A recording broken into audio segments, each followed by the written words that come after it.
Tandas sekolah menengah Sri Bangsa terbakar. Habis rentung semua isi dalamnya. Malah ada seorang mangsa dijumpai terkorban. Keras rentung mayatnya, hitam bagaikan arang. Punca kejadian tidak diketahui.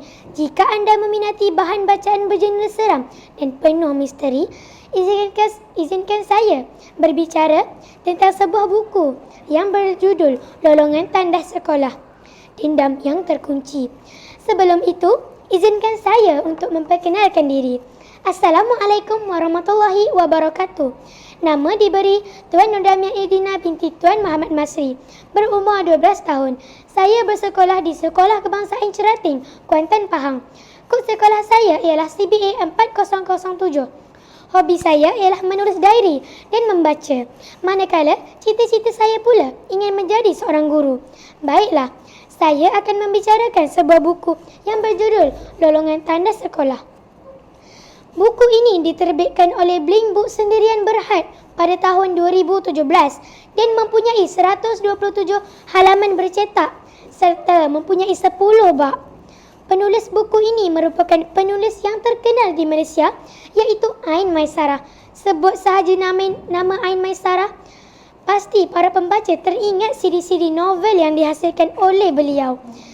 Saya amat menyukai gaya penulisan Ain Maisarah yang santai dan mengandungi elemen-elemen humor dan pasti mencuri hati sesiapa yang membacanya. Tambahan pula, penulis ini gemar menggunakan nama selebriti-selebriti tempatan yang diubah sedikit nama asalnya sebagai watak-watak untuk penulisan beliau. Sebagai contoh, dalam buku cerita ini, watak yang bernama Sharnas Ganas, Beto Kurus dan Johan Botak. Untuk novel seram ini, Ain Maisarah dan Alam Anwar bergabung bagi mencipta novel yang bertajuk Lolongan Tandas Sekolah. Seperti novel seram yang lain, karya dua penulis ini tidak kurang hebatnya. Latar belakang cerita ini berkisarkan tentang tandas sekolah dan saya pasti kita sering dimomokkan dengan kejadian kabar angin berkenaan mistik sewaktu berada di bangku sekolah suatu ketika dahulu.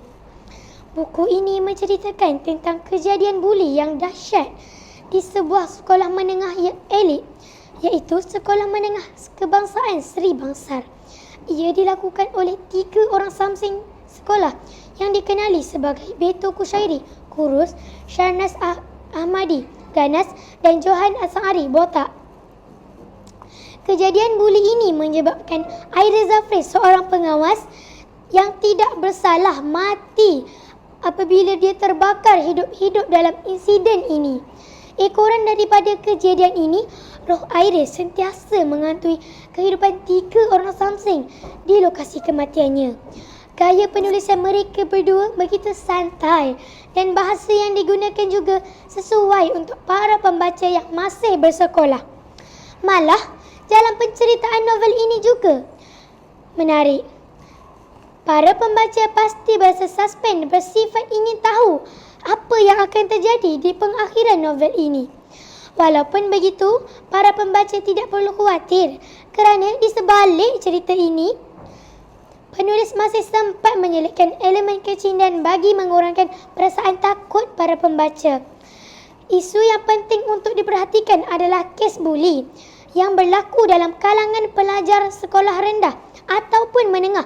Malah, universiti juga tidak terlepas dari kejadian ini.